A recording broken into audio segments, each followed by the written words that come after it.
السلام عليكم. اليوم بغيت نحضر معكم واحد العصير كيجي لذيذ ومن ألذ العصائر يعني اللي كنحضر في المنزل ديالي وكيعجبني بزاف. اللي داقو كيقول بلا لافوكا ولكن هو ماشي لافوكا. تابعوا معنا المقادير وطريقة التحضير. عندي هنايا حبه ديال القرعه، يمكن لكم تستعملوا اي نوعيه ماشي ضروري هذه. اللي بغى يدير ديك الطويله، اللي بغى يدير ديك الصغيورين بحال انا متوفره عندي هذه. غادي تغسلوها مزيان، القياس كيبقى دائما على حسب عدد الافراد. غادي نقطعوها هكا مكعبات رقاقين.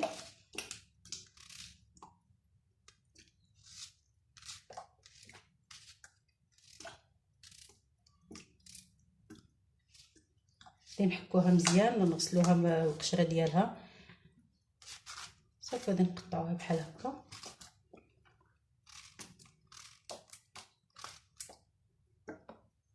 هنا من بعد ما قطعتها غادي نديرها تسلق حتى نحس بها طابت مزيان، يعني دخلها الطياب مزيان، وغادي نخليوها حتى تبرد عاد غادي نكملوا باقي الوصفه.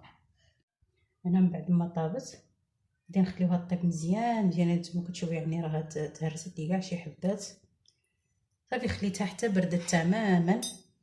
غادي نديرها في الكاس ديال مونيميكس بديك الماء ديالها.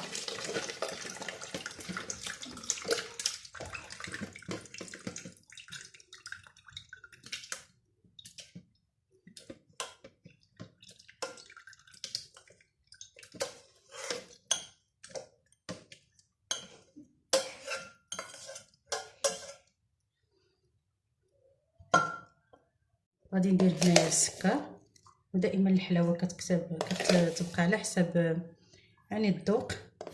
كاين اللي كيبغي الحاجه حلوه بزاف، كاين اللي كيبغيها ناقصه. انا درت هنايا على حسب الكميه اللي باغيه انا. غادي ناخذ واحد دانون بنكهه ديال البيستاش،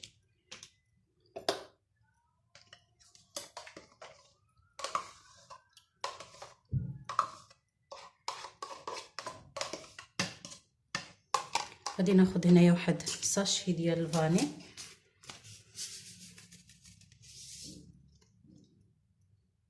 صافي. من بعد هنايا غادي نطحنها.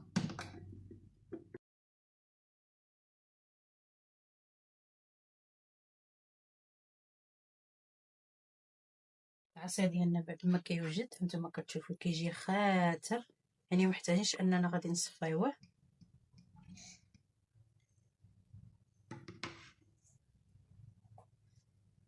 وبالصحه والراحه، ونتمنى تجربوا الوصفه.